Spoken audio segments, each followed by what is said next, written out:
سورۃ الصف 28واں پارہ ہے، پہلی آیت۔ اعوذ باللہ من الشیطان الرجیم، بسم اللہ الرحمن الرحیم۔ سبح للہ ما فی السماوات وما فی الارض وهو العزیز الحکیم۔ صدق اللہ العظیم۔ یہ سورۃ الصف کہلاتی ہے۔ اللہ پاک نے نزول کے اعتبار سے اس سورت کو سورۃ التغابن کے بعد نازل فرمائی ہے، اور یہ سورت مدنی سورت ہے، اس میں احکام ہیں۔ ماقبل سورۃ الحشر میں اللہ جل شانہ، سورۃ الممتحنہ جس میں اللہ جل شانہ نے بیان فرمایا کہ اے مومنو، تم ان کافروں کے ساتھ جو اللہ اور تمہارے دشمن ہے، ان کے ساتھ کبھی دوستی نہ رکھو، یہ تمہارے خیرخواہ نہیں ہو سکتے۔ ان کا بس چلے تو یہ اپنی زبان اور اپنے ہاتھ تمہارے بارے میں برائی کے ساتھ دراز کر دے، اور اگر تم اپنے رشتہ دار اور بچوں کی وجہ سے ان کافروں کے ساتھ دوستی رکھو گے تو یاد رکھو قیامت کے دن تمہارے رشتہ دار اور تمہاری اولاد کوئی کام نہ آئے گی۔ جیسے حضرت ابراہیم علیہ السلام نے ثابت قدمی کا مظاہرہ کیا اور واپس کافروں کی طرف دیکھا نہیں، نہ دوستی رکھی، ایسے ہی تمہارے لیے ان کی زندگی میں نمونہ ہے۔ پھر اللہ جل شانہ نے ایمان والوں کو خطاب بیان فرمایا، اور کچھ آپ صلی اللہ تعالی علیہ وسلم کو ایمان والی عورتوں کے حوالے سے بیعت کے بارے میں بیان فرمایا، اور سورت کے آخر میں دوبارہ یہ بات دہرا دی کہ جن لوگوں پر اللہ کا غضب ہو گیا تم لوگ ان کو اپنا دوست نہ بنا کے رکھو۔ آج کی آیات مبارکہ یہ جو سورۃ الصف ہے، اس میں ایک قدم آگے اور اللہ بیان فرماتے ہیں کہ دوستی بھی نہ رکھے، اور دوستی نہ رکھنے کے ساتھ ساتھ ان کی بےخونی کے لیے ان کے ساتھ جہاد کرے، اور ان کے مقابلے میں لڑنا اللہ کو بہت زیادہ پسندیدہ ہے۔ اس لیے یہ سورۃ الصف، اس کا بنیادی موضوع اور عنوان وہ اللہ کے راستے میں قتال کرنا ہے۔ جہاں ضرورت پڑ جائے مال لگانے کی، مال لگا لے، جہاں جان لگانے کی ضرورت وہاں جان لگا لے، اور یہی مومن کی سب سے بڑی تجارت ہے کہ اعلاء کلمت اللہ کو مطلوب اور مقصود بنا دے،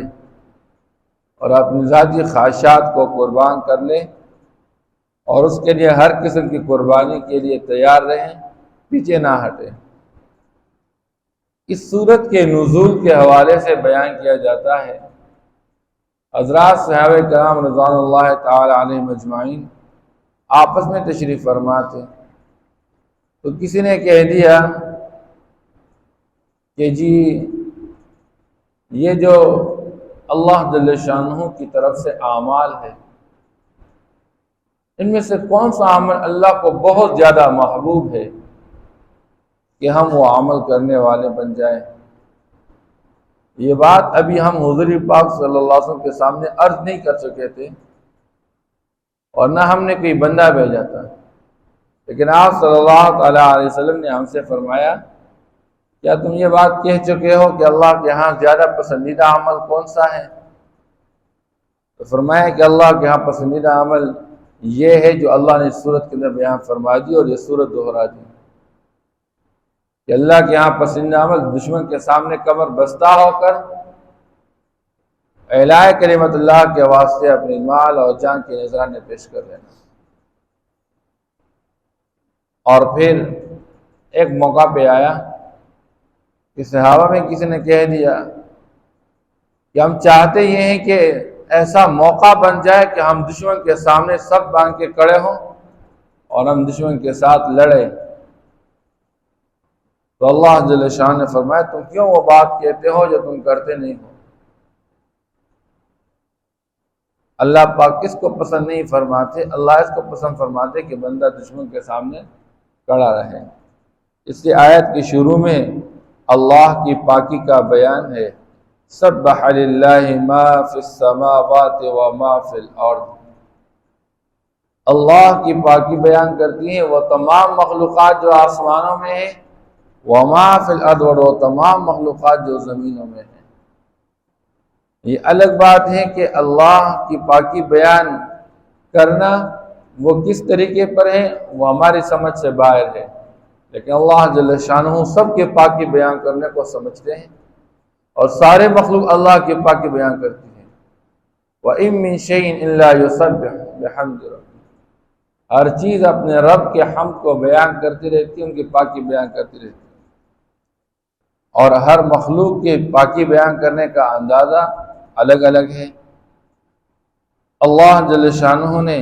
یہاں عموم کے ساتھ بیان فرمایا کہ آسمانی مخلوقات، چاہے وہ فرشتے ہیں اور چاہے وہ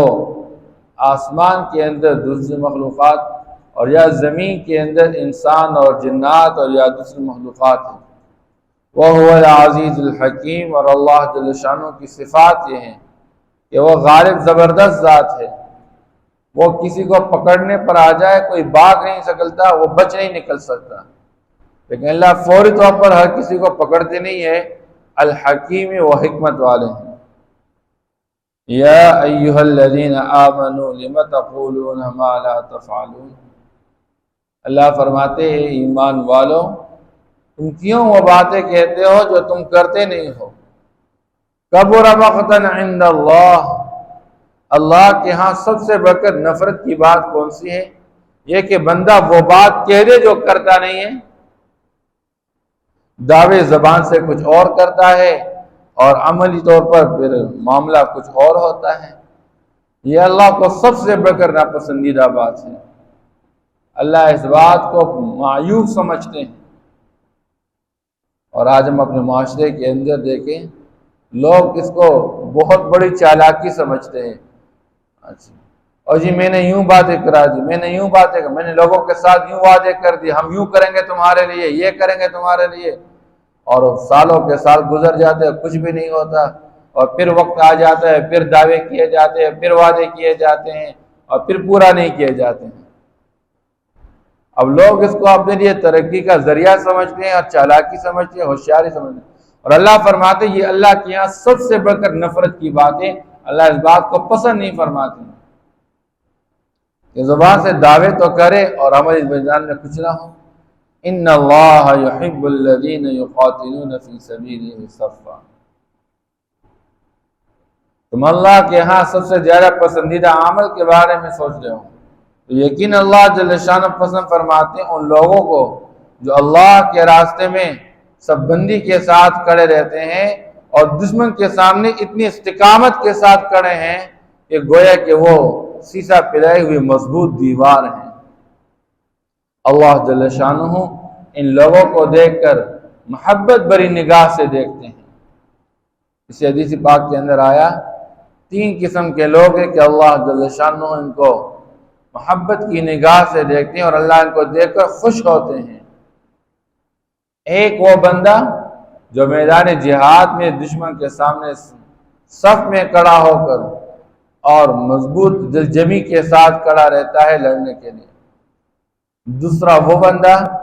جو راتوں کو اٹھ کر اللہ کے سامنے کھڑا رہتا ہے اور اللہ پاک اس کو دیکھ کر مسکراتے رہتے ہیں، خوش ہوتے ہیں، تہجد کی نماز کا اہتمام کرنے والا۔ اور تیسرا وہ بندہ جو فرض نماز کے واسطے صف میں کھڑا ہو کے سب بندی کا اہتمام کرتا ہے، اللہ اس بندے کو دیکھ کر رحمت کی نگاہ سے خوش ہوتے رہتے ہیں۔ اسی اصل تو میدان میں عملی کارنامہ دکھانا اللہ جل شانہ تو اس کو پسند فرماتے ہیں، اور یہ صحابہ کا مزاج تھا۔ آج ہمارے پاس باتیں تو بہت سارے ہیں، ہر بندہ سے جی میں نے بہت سٹڈی کی ہے اسلام کو، میرے پاس بڑے معلومات ہے، جی میں جانتا ہوں بہت کچھ، کرتا کیا ہوں یہ نہیں ہے۔ کرنے کے حوالے سے فرض نماز میں بھی کمی ہے اور اس کو عیب بھی نہیں سمجھتے ہیں، حالانکہ اللہ جل شانہ ایک مسلمان کے اسلام کے دعویٰ کو، وہ الگ بات ہے کہ اس پر احکام تو جاری ہو جاتے ہیں، لیکن اللہ کا پسندیدہ عمل، اس لیے آپ صلی اللہ تعالیٰ علیہ وسلم نے فرمایا اسلام اور کفر کے درمیان جو فرق ہے وہ نماز پڑھنے کا ہے۔ اب عمل سے پتہ چلے گا کہ کون مسلمان۔ اس لیے علماء کی رائے یہ ہے کہ ایمان نام ہے دل سے تصدیق کرنے کا کہ آپ صلی اللہ تعالیٰ علیہ وسلم اللہ کی طرف سے جو کچھ لے کر آئے وہ حق اور سچ ہے، لیکن اس کے لیے شرط وہ عمل ہے، زبان سے اقرار کر لے اس بات کا اور پھر عملی میدان میں اپنی کارکردگی دکھائے۔ اس لیے حضور پاک صلی اللہ علیہ وسلم کے ساتھ جو لوگ چلنے والے ہوتے تھے تو جو عملی میدان میں سستی کا مظاہرہ کرتے تھے، دعوے تو کرتے تھے جی ہم آپ کے ساتھ چلنے والے اور ہم آپ کے ساتھ کلمہ پڑھنے والے، لیکن جب میدان میں نکلنے کا حکم آ جاتا، وقت آ جاتا، پھر بہانے بنا کر کہتے رہتے تھے او جی ہم تو گھر ہمارے خالی پڑے ہوئے، ہمارے گھر میں کوئی نہیں ہے، ہمارے بچے اکیلے ہیں۔ یہ بہانے بنا کر پھر آپ صلی اللہ علیہ وسلم کے ساتھ میدان میں جانے سے روکتے رہتے تھے۔ اس لیے اللہ پاک اس طرح کے دعووں کو پسند نہیں فرماتے، بلکہ عملی میدان میں مظاہرہ کرنا ہوگا۔ اب ایک تو یہ ہے کہ بندہ حقیقی طور پر دشمن کے سامنے کھڑا ہے، اور پھر کم از کم درجہ یہ ہے کہ مسلمانوں کی حفاظت کے لیے وہ سرحدات پہ کھڑا ہے، یہ بھی بہت بڑی بات ہے۔ اللہ اس پر بھی اتنا ثواب عطا فرماتے ہیں جو مسلمانوں کی حفاظت کے لیے پہرا دے کر اور رات گزارتا ہے، اس کی آنکھ بند نہیں ہوتی ہے، اللہ جل شانہ اس پر جہنم کو حرام کر دیتے ہیں۔ لیکن اس سے بڑھ کر ایک عمل آپ صلی اللہ تعالیٰ علیہ وسلم نے ارشاد فرمایا، جو وضو کر لیتا ہے اور اچھے طریقے سے وضو کر لیتا ہے، یعنی وضو کے آداب بجا لاتا ہے، وضو میں سنت کا اہتمام، فرائض کا اہتمام، یہاں تک کہ مستحبات کا اہتمام، آپ صلی اللہ تعالیٰ علیہ وسلم سے جس طریقے پہ وضو منقول ہے اس طریقے پہ وضو کرنے کا اہتمام۔ آج اللہ معاف کر لے ہمارے ہاں ان چیزوں کو سیکھنے کا رواج ختم ہو رہا ہے،